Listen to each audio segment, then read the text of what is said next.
khi nôn tối bờ bờ sự Giêsu mãi trời chờ dèo luôn luôn xe Giêsu thiên bánh ồn dù xe lơ mai cô quán hay nhung chờ Giêsu chúa tia chia nhung khơi á chúa tia mai cùng cho đồng y tàn bò giang nai cùng toàn tờ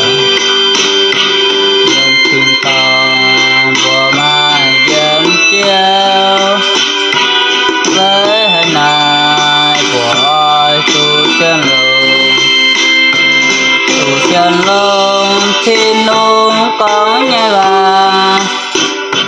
nhìn nhà con mãi phun bùa tiếng ngàn tu chân thao Giêsu anh tay nung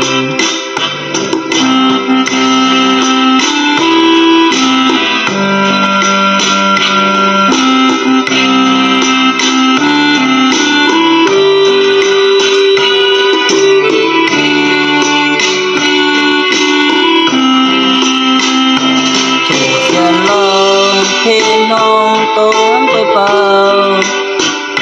chuyện Giêsu mãi trời cho giàu luôn luôn xem Giêsu thiên bánh ồn dù xem lâu mãi côn quán hay nhung chuyện Giêsu chúa tia chia nhung khơi á chúa tia mai tô mai lòng đi tràn bò dân mai thêm toàn tờ dân tin toàn bò mai dân trên với hàng mai bỏ chú sen